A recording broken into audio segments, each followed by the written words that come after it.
बिस्मिल्लाहिर्रहमानिर्रहीम। अस्सलाम वालेकुम नाज़रीन, मैं हूं साकिब बशीर। नाज़रीन, आज बात करेंगे दुआ ज़हरा केस से मुतल्लिक और हमारे हमारे साथ मौजूद हैं कराची से शाहिद हुसैन, जो बोल न्यूज़ से वाबस्ता हैं, कोर्ट रिपोर्टर हैं और ख़ास तौर पर दुआ ज़हरा केस को डे वन से बड़ा इन डेप्थ इन्होंने कवर किया है। बहुत सारी ऐसी चीज़ें जो हो सकता है हमें मालूम ना हो, लेकिन जो गहरी नज़र है शाहिद हुसैन साहब की, अभी तक के जो वाक़यात हैं या इसका इम्पैक्ट आगे क्या होना है। एक तो जो जमानत खारिज हुई थी उसका ऑर्डर आया है, उस पर हम थोड़ा सा बात करेंगे। जो निकाह खान था और गवाह था उस पर बात करेंगे। बाबर सलीम जो सहाफ़ी हैं उनकी जानिब से जो एक तहकीकाती रिपोर्ट जो है वो सामने लाए थे, उस पर भी बात करेंगे। एक दो और पहलू हैं इस केस से मुतल्लिक, उससे मुतल्लिक भी शाहिद साहब से पूछेंगे। शाहिद साहब, आपका शुक्रिया, बहुत शुक्रिया। सबसे पहला मेरा सवाल कि आज का जो ऑर्डर है, जो दुआ ज़हरा केस में जो निकाह खां और गवाह का के हवाले से ऑर्डर जारी हुआ है उनकी जमानत खारिज होने का, आप क्या समझते हैं इसका कितने फीसद इम्पैक्ट हो सकता है जहीर के मामले में? कि डेफिनेटली जहीर जो 14 को उसकी protective bail Lahore high court से जो थी वो खत्म हो रही है, उसके बाद वो वहां पे जमानत के लिए अगर जाता है, जब भी जाता है, तो उसकी जमानत पहले अबूरी जमानत होगी, फिर कंफर्मेशन के लिए जाएगी या खारिज होगी। तो जो वो स्टेज होगी उसका इसके साथ आप कैसा लिंक देखते हैं? साकिब साहब, आपका बहुत शुक्रिया। देखिए, आप इस्लामाबाद में कोठी रिपोर्टिंग करते हैं और वहाँ सबसे बड़ा मरकज़ है ख़बरों का ख़ास तौर पर। और आपको पता है कि जब जजेस की ऑब्ज़र्वेशन हो, वो ऑब्ज़र्वेशन सिर्फ़ ख़बरों की हद तक या एक कागज़ी कार्रवाई के लिए नहीं होती, वो इदारों को हिला देने के लिए काफ़ी होती है। यानी कि नैब या दीगर जितने भी इदारे अगर गफ़लत और लापरवाही बरत रहे होते हैं, जजेस सिर्फ़ ऑब्ज़र्वेशन अपनी वहाँ ज़ाहिर कर दें, तो काफ़ी उस पर असरअंदाज़ होती है। नेगेटिविटी में नहीं, पॉज़िटिविटी में इदारों की साख को बेहतर करने के लिए भी इस तरह की ऑब्ज़र्वेशन काफ़ी होती है। तो आज जिस तरह की ऑब्ज़र्वेशन आई, आप खुद अंदाज़ा लगाएँ कि अगर इसके बावजूद पुलिस अगर अब भी अगर गफ़लत और लापरवाही बरतती है इस केस में और महज़ बच्ची का बयान और उसके बाद फिर उस लड़के का 161 या उसके बाद फिर इसके अलावा जो पहली मेडिकल बोर्ड की रिपोर्ट थी या सिंध हाई कोर्ट की महज़ उम्र के तयन के हवाले से ऑर्डर और उसके बाद फिर 2000 का हाई कोर्ट के अंदर बयान उसको लेके चलेगी, तो फिर पुलिस अपनी साख मज़ीद ख़राब करेगी।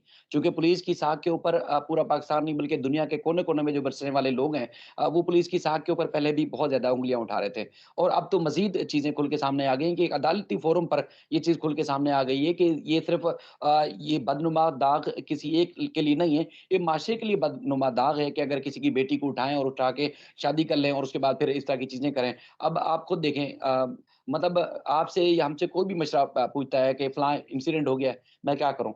तो आप और हम सबसे पहले कहते हैं कि अदालत से रुजू करें, इसके अलावा कोई और दूसरा तीसरा फ़ोरम ही नहीं है। चूँकि इंसाफ़ वहाँ से मिलना है, अगर कोई सरकारी इदारा भी आपके साथ ज़्यादती कर रहा है, तब भी इंसाफ़ मिलेगा तो अदालत से मिलेगा। लेकिन अगर सरकारी इदारे और अदालतों से ही अगर किसी को इंसाफ़ ना मिले, तो फिर वो मामला या एक माशरा या एक कौम मफ़लूज हो जाएगी, उसके बाद तो कोई उसके पास ऑप्शन ही नहीं है।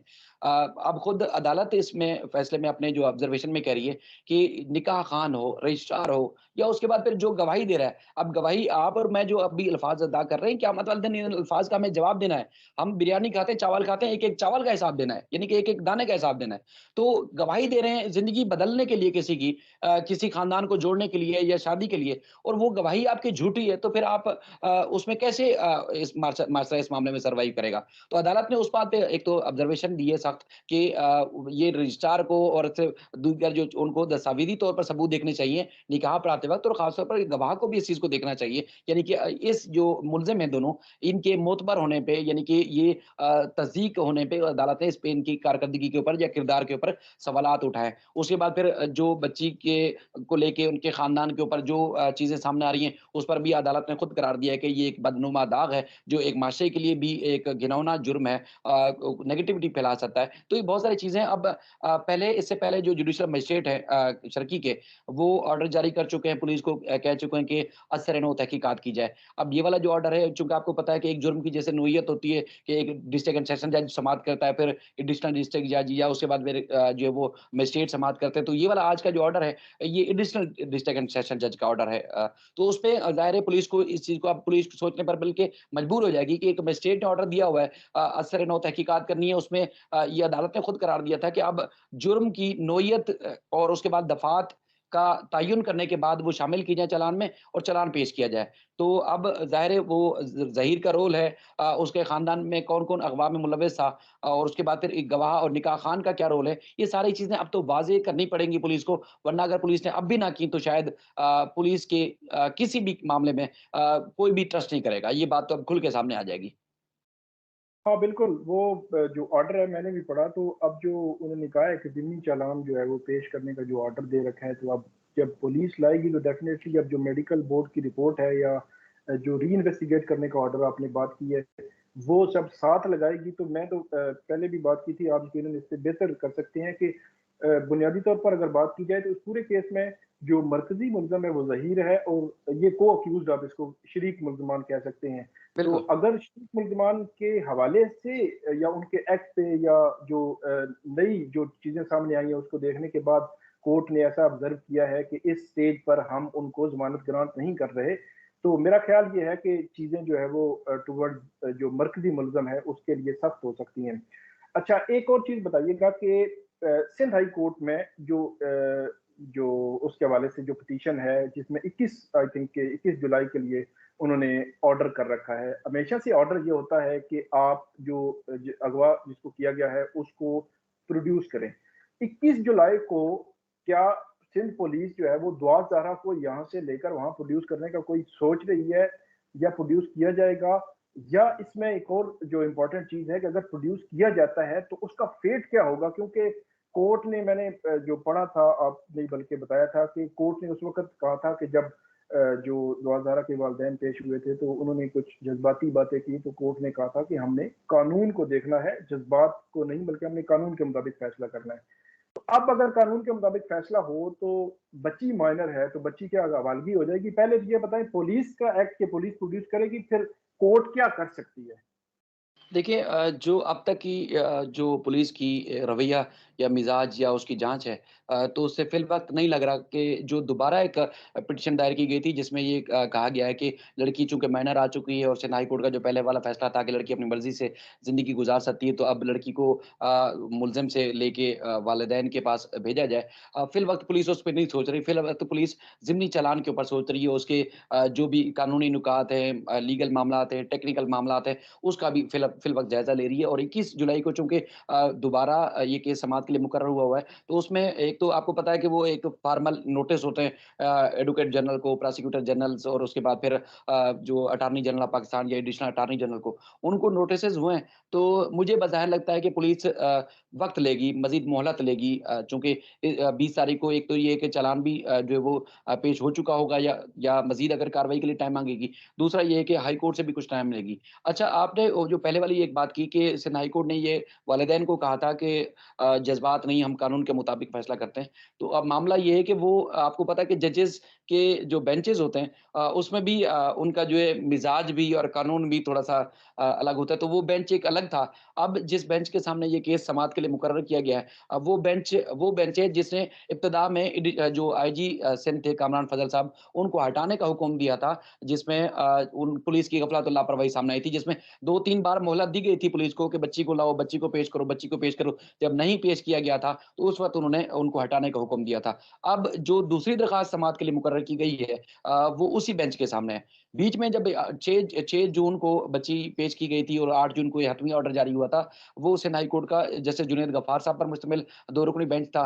पहले और अब जो मौजूदा बेंच है, वो जस्टिस मोहम्मद इकबाल कलोढ़ साहब की सरबराही में 2 रुकनी बेंच है। तो आपको पता है कि बाज़ जजेस ज़ाहिर है 100% जजेस कानून को तो देखते ही देखते हैं, लेकिन इन इन फैसलों का माशरे के ऊपर क्या असरअंदाज हो रहा है या असर पड़ रहा है, तो उन चीज़ों को भी देखते हैं। यानी कि सख्त मिजाज नहीं होते, कुछ देखते हैं कि वो कानून की रोशनी में किस मुतासरा खानदान को किस हद तक इंसाफ या रिलीफ दे सकते हैं। तो ये जजेस मोतबर हैं, लेकिन कुछ पहलू देखना पड़ेगा कि फैमिली किस हद तक मुतासर है, क्योंकि ट्रायल कोर्ट बुनियादी इन मामलों का उन्होंने फैसला करना है। अब ट्रायल कोर्ट का जो जुडिशियल मजिस्ट्रेट का ऑर्डर होगा, आपको याद होगा, जिसमें बच्ची की उम्र का दोबारा तयन करने का जिसने ऑर्डर दिया था सुप्रीम कोर्ट के बाद, और जिसने असर-ए-नौ तहकीकात का ऑर्डर दिया था, उनकी भी इसी नौइयत की ऑब्जर्वेशन सामने आ चुकी है, जो एडिशनल डिस्ट्रिक्ट एंड सेशन जज की हम ऑब्जर्वेशन पहले बता चुके हैं। तो अब हाई कोर्ट में ये चीज़ें मज़ीद खुल के सामने आ जाएँगी कि एक तो उम्र का तयन 10 रुकनी मेडिकल बोर्ड कर चुका है। पुलिस ने पहले खानापुरी की थी, सही मायनों में तहकीकात नहीं की थी, अब तहकीकात करनी है। अब खुद देखें, आप वीडियो ना करें, मैं वीडियो नहीं करता।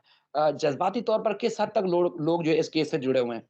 तमाम मकाते फ़िक्र के लोग इस केस से जुड़े हुए हैं। की और जो है ना वो इसके साथ जुड़ी हुई है। वो मैं एक चीज़ ऐड कर दूँ बस, कि वो हम भी कोर्ट रिपोर्टिंग करते हैं। ज़बरदस्त आपने एक चीज़ ऑब्ज़र्व भी की और बताई भी बतौर कोर्ट रिपोर्टर, कि जो जजेस के एहसासात, जज़्बात, तरीक़ाकार, वो हर जज का अपना-अपना होता है। जिस तरह आपने बताया कि पहले जज साहब उनका थोड़ा-सा मुख्तलिफ था और दूसरे मुख्तलिफ थे। यहाँ इस्लामाबाद की मैं बात करूँ, हाई कोर्ट में यही पोज़ीशन है कि किस बेंच के पास केस लगता है, हम जो है उस हवाले से इनिशियली अपनी राय दे देते हैं कि इस बेंच के पास केस लगा तो ये रिजल्ट आएगा, इसके पास लगा तो ये रिजल्ट आएगा।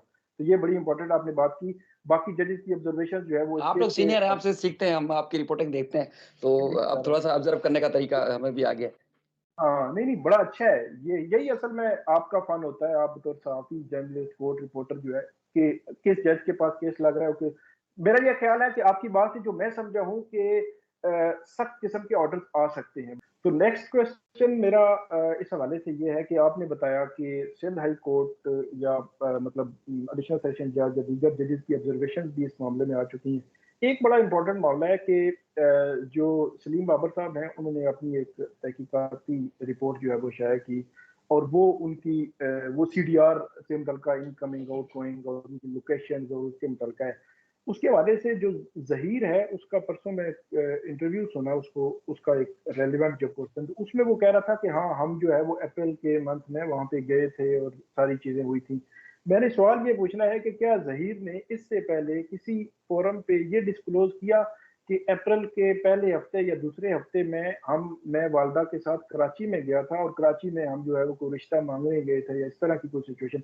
क्या ऐसी कोई बात थी या है, या कोई इस किस्म की पहले, क्योंकि मैं शुरू में केस को फॉलो नहीं कर रहा था, तो इसलिए मुझे नहीं आइडिया। या साकिब भी ज़हीर देखें, ज़हीर कोई बनावटी बात कर रहा है, झूठ बोल रहा है, या क्या कर रहा है? इस पे भी बात करनी है। देखिए, मैं एक चीज़ आपको बताता हूँ, मतलब जैसे हमारे जजेस या वकील कहते हैं कि हम आइन और कानून की रोशनी में बात करेंगे, इससे हट के कोई बात नहीं करेंगे। तो आइन और कानून की रोशनी में और जो कुछ इस केस में हुआ है, मैं उसकी रोशनी में बात करूँगा, इससे हट के बिल्कुल कोई बात नहीं करूँगा, ठीक है? उसमें देखिए, एक चीज़, मैंने आपको शायद वो कॉपी भेजी थी, पुलिस फाइल। पुलिस फाइल जी। में सारी, आप 164 को छोड़ दें, मजिस्ट्रेट के सामने जो बयान दिया गया उसको भी छोड़ दें, कुछ नहीं, सिर्फ़ 2 चीज़ें पढ़ लें, उसमें मज़ीद वाज़ेह हो जाएगा कि झूठ ये कितना बोलते रहे। ये लड़की का बयान है, 161 का एक साबका तफ्तीशी अफ़सर ने बयान रिकॉर्ड किया था। उसमें बच्ची बोलती है कि मैं यहाँ से गई हूँ और वहाँ पंजाब यूनिवर्सिटी जब पहुँची हूँ, तो तब मैंने बताया है ज़हीर को कि मैं आ गई हूँ, और एकदम वो चौंक गया, परेशान हुआ, और शुरू के जो उनकी वीडियोज़ या स्टेटमेंट्स थे वो इसी तरह के थे। और उसके बाद जो ज़हीर का अपना बयान है, जो कि 6 जून को मुझे लगता है कराची में रिकॉर्ड किया गया, क्योंकि 6 जून को ये दोनों कराची में थे, सिंध हाई कोर्ट के ऑर्डर पे इनको पेश किया गया था, और पहले वाला जो लड़की का बयान है वो 26 अप्रैल का है, यानी कि अगवा के 10 दिन के बाद का। अब उसको भी आप पढ़ेंगे ज़हीर के बयान को, ज़हीर कह रहा है अपने बयान में कि लड़की जब यहाँ से 16 तारीख को रवाना हुई, तो मुझे उसने फ़ोन किया कि मैं तुम्हारे पास आ रही हूँ, और तो मैंने उसको कहा ठीक है तुम आ जाओ। वो बयान में लिख रही है, आप खुद अपने नाज़रीन को दिखा भी सकते हैं। तो अब खुद आप बताएँ कि किस तरह तज़ादात थे। दूसरा देखें, एक आप अपने तौर पर ऑब्ज़र्वेशन दे रहे हैं, इन्वेस्टिगेशन कर रहे हैं, बाबर सलीम साहब ने की, कई दोस्त हैं जो समझते हैं कि इस केस में देखिए, अदालत में जब आप खड़े होते हैं, तो आप होता तो वो है जो होता है वो आप रिपोर्ट तो करते हैं, लेकिन आपके दिल में, एक दिमाग में ज़रूर चीज़ ज़रूर होती है कि यार नाइंसाफ़ी हुई है। ये इसमें वो चीज़ जो नज़र आ रही है, वो नहीं है, क्योंकि हमें रिपोर्ट तो वो करनी है ना जो कुछ हो रहा है, लेकिन जो चीज़ नज़र आ रही होती है, बाद में हम वो रिपोर्ट नहीं कर सकते। लेकिन इस केस में हम आगे इस हद तक इस तरह चले गए कि हमें नज़र आया कि उनके साथ नाइंसाफ़ी हुई है। यानी कि एक बाप के पास तमाम वो नादरा रिकॉर्ड, दस्तावेज़ात और सारी चीज़ें मौजूद हैं। बाप को दुनिया जहान के लोग बोल रहे हैं, झूठ बोल रहे हैं, अदालती फ़ोरम पर भी उनके साथ जो है वो इसी तरह कानूनी नुकात को नहीं देखा गया। पुलिस ने भी ज़्यादती की, रेंजर्स और दीगर इदारों ने भी तहकीक की। अब रेंजर्स और दीगर जो इदारे हैं, उनकी तहकीक मुख्तलिफ थी, पुलिस की तहकीक मुख्तलिफ थी। उसके बाद अब जो चीज़ें खुल के सामने आ रही हैं कि जिसमें मुल्ज़मान की सीडीआर, इससे पहले तो किसी एक इंटरव्यू में नहीं मान रहे थे कि वो कराची भी गए थे। वो तो कहते थे हम कभी कराची गए नहीं है। जब अब ये ये कि ये फर्स्ट लोकेशन टाइम हो फर्स्ट टाइम माने हैं जब अच्छा ये चीज़ सामने आ रही है। ओके। जी, जी, वो ये फर्स्ट टाइम माने हैं और आने का भी और अब तो ये चीज़ जब सामने आई है कि जब लड़की को अगवा किया गया है यहाँ से तो उसके बाद फिर वो शब्बीर के नंबर की लोकेशन यहाँ की थी, कराची की थी। वो 1 से डेढ़ घंटे यानी कि जिस ड्यूरेशन के लिए लड़की को जिस ड्यूरेशन में लड़की को यहाँ से ले जाया गया, उसी ड्यूरेशन में 1 से डेढ़ घंटे तक वो जैसे कराची के कोने से घुसे और दूसरे कोने से बच्ची को उठा के वापस चले गए। इतनी ही देर की लोकेशन है। तो अच्छा इस बात पे थोड़ी-सी मैं आपको बात बताऊँ मैं दिलीप काज़मी साहब का ज़ाहिर है अब बहुत सारी चीज़ें सामने लोग नहीं लाते या वो भी ब बहुत सारी चीज़ें किस-किस को वज़ाहतें देते फिरें। उनका ये कहना है कि देखें मतलब आप बच्चों वाले हैं, आपने कहते हैं ना कि ज़िंदगी का हर पहलू देखा है, हमने भी देखा है। लड़कपन की शरारतें, बचपन की शरारतें भी। कहीं अगर मूवमेंट होती है ना, आपका दोस्त बराबर वाला दोस्त अगर कोई लड़की पटा रहा है, दोस्ती कर रहा है, कुछ कर रहा है, तो आपको मूवमेंट में लगेगा कि कुछ ना कुछ गड़बड़ तो है। मतलब अगर मेरे बारे में आपको कोई कहेगा, तो कभी ऐसा होगा कि किसी दोस्त के बारे में आप कहते हैं ना आँखें बंद करके एतमाद करेंगे यार नहीं वो बंदा ऐसा कर ही नहीं सकता। और कुछ ऐसा होगा जिसमें आपको लगेगा नहीं यार बंदा तो दोस्त है लेकिन हाँ, इसके अंदर ये फ़ितरत है, ये कर सकता है। अब एक बाप बोल रहा है कि बच्ची जब घर से जाएगी तो देखिए मतलब मेरे जिस्म के साथ जो चीज़ें अटैच है, जो बहुत ज़्यादा ज़रूरी है जिसके बगैर मैं रह नहीं सकता, यानी कि मेरी ग्लासेस हो जाएँगे मेरे कपड़े हैं, चप्पल है, मैं घर से बाहर निकल रहा हूँ, तो ये चीज़ें मेरी ज़रूरी चीज़ें हैं जो मैं पहन के जाऊँगा। बच्ची ये चीज़ें करके नहीं गई, उसकी जो आईसाइट है उसकी वो -2 है। यानी कि वो चश्मे के बगैर गुज़ार ही नहीं सकती। वो उसका वहाँ पड़ा हुआ है, यानी कि अगर वो तैयारी के साथ जाती, उसको भागना ही था, तो वो ये चीज़ साथ लेके जाती। चप्पल जो एक रफ़ चप्पल पहनी हुई है, वो उसने पहनी है जो घर के अंदर अमूमन आप और हम पहन के घूमते हैं। अच्छा चले इसको भी छोड़ दें, उसको बाहर जाना है, तो भाई किसी से मिलने जाना है और ख़ास तौर पर इस तरह की मोहब्बत जो इज़हार किया जा रहा है, तो उससे तो आप तैयारी के साथ जाएँगे। डेढ़ दिन पुराने उसने कपड़े पहने होते, कम से कम डेढ़ दिन पुराने। तो मतलब तैयारी नहीं थी। अब उनका मानना है अब तक जो ये बात पहले ना उन्होंने किसी फ़ोरम पर की ना मैं किसी फ़ोरम पर वो कहते हैं कि किसी तरीके से बच्ची को ट्रैप इस तरह किया गया है मुमकिन तौर पर कि जैसे बच्ची को लालच दिया गया हो कि मैं आ रहा हूँ और तुम्हें फलाँ चीज़ गिफ्ट दूँगा, ले जाना। और वहाँ पर गिफ्ट के बहाने बुलाकर लड़की को बेहोश करके या कुछ इस तरह की चीज़ करके गाड़ी में डाल के ले गए। वरना अगर लड़की राब्ते में होती और खुल के राब्ते में होती, जो बाप ऑनलाइन काम करता है, आपको पता है आजकल हर किस्म के लोग काम करते हैं घर में बैठ के और जिनके दफ़ातर नहीं या मतलब घर जिस तरह छोटे शहरों में होते हैं, तो वो घर के अंदर काम कर रहे हैं, तो उसको थोड़ी-सी मूवमेंट तो पता होती है ना, बीवी क्या कर रही है या मर्द क्या कर रहा है, तो बीवी को शक हो जाता है कि मर्द की तरह थोड़ी चाल ठीक नहीं लग रही, तो नज़र रखती है। औलाद क्या कर रही है, बाप नज़र रखता है। बीवी के ऊपर भी इसी तरह नज़र रखते हैं अगर कोई उसकी मूवमेंट आपको गड़बड़ नज़र आ रही हो। तो वो कहते हैं कि मुझे 1% भी चीज़ मुझे कहीं नज़र नहीं आई कि बच्ची की थोड़ी-सी मतलब बड़ी हो रही है और कुछ ना कुछ शरारतें नज़र आ रही होती हैं। देखिए आपने भी मार खाई होगी, हमने भी वालिदैन से मार खाई है। वो खुद भी कहते हैं हम भी मार कभी भी वो किसी ज़िंदगी में कभी इस तरह हुआ ही नहीं है। तो उनको ये लगता है कि इस तरह उसको ट्रैप करके ले गए और अब तक जब ये तहकीकात सामने नहीं आई थी, मुसलसल झूठ बोलते रहे और झूठ को सबसे बड़ा शेल्टर जो दिया वसैन पुलिस ने दिया कि पुलिस ने आगे कोई तहकीकात नहीं की।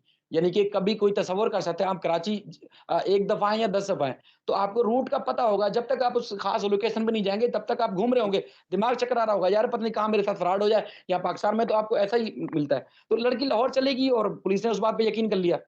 मतलब अगर मैंने खुद तफ्तीशी अफ़सर से बात की थी कि जब कोई कत्ल हो जाता है, वो क्या पहले मरने से पहले बता के जाएगा मुझे फलाँ ने कत्ल किया, उससे तहकीकात करना। ज़ाहिर है पुलिस को ही कड़ी से कड़ी मिलानी है, तो पुलिस ने नहीं किया। अब इस केस पे इम्पैक्ट पड़ रहा है सर।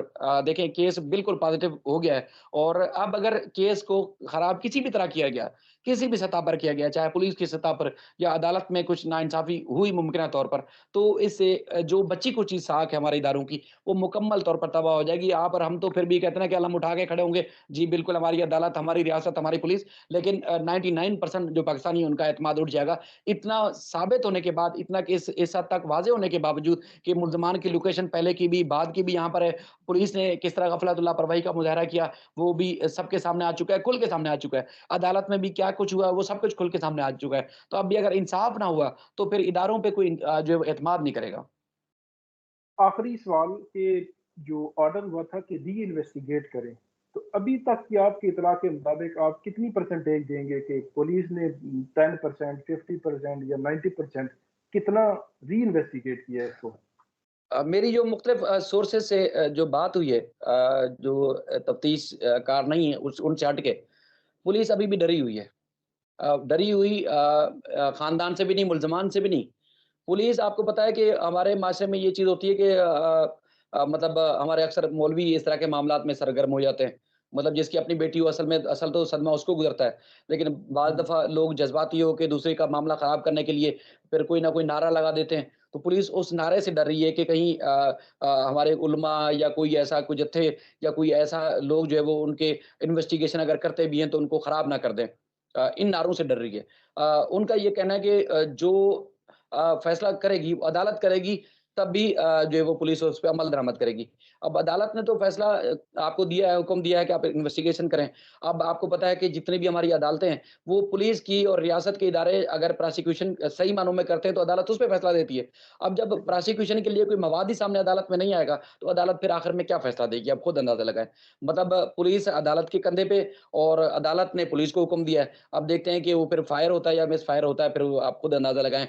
लेकिन बुनियादी तौर पर मैं जैसे पहले अर्ज़ कर चुका हूँ कि साख फिर हमारे इदारों की खराब होगी। फिर कोई भी किसी भी तरह एतमाद नहीं करेगा, जिस तरह ये खुल के सामने आ चुका है कि उम्र का तयन हो गया, री-इन्वेस्टिगेशन का ऑर्डर दिया, मुल्ज़माने की लोकेशन आ रही है, जो एक सहाफ़ी आप भी करते हैं, हम कोशिश करते हैं कि जो चीज़ें खुल के सामने आएँ।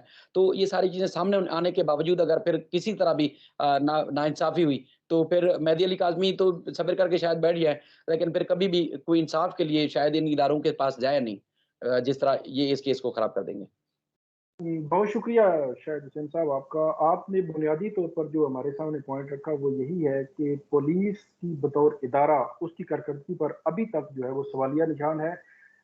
जब अदालत ने उनको इसको री इन्वेस्टिगेट करने का ऑर्डर किया है तो मेरा ये ख्याल है कि हर एंगल से इसको इन्वेस्टिगेट होना चाहिए कि कराची से लाहौर मुंतकिली कैसे हुई, किसके साथ हुई, गाड़ी क्या थी, ड्राइवर कौन था, वहां पे आगे क्या होता रहा, कराची में क्या होता रहा। अगर एक सहाफ़ी जो है मेरा ख्याल है अगर इस हवाले से बहुत सारी चीज़ें सामने ले आए हैं तो उसको भी पुलिस को देखना चाहिए और खुद जो है वो CDR वगैरह उन नंबरों की निकलवा के तो चले हम देखते हैं कि अब नेक्स्ट जो है वो क्या होता है। शायद साहब आप कोई हमें अपडेट रखते हैं कराची से और हम अपने नाज़रीन को कुछ ना कुछ बताते रहते हैं, लेकिन आपके पास ज़्यादा अथेंटिक जो है वो सोर्सेज से मालूमात होती है। बहुत शुक्रिया आपका, आप हमारे साथ रहे, मुख्तलिफ सवालात थे उनके जवाबात दिए। तो नाज़रीन आप भी इस वीडियो पे हमें फीडबैक ज़रूर दीजिएगा और कमेंट ज़रूर कीजिएगा। बहुत शुक्रिया, थैंक यू।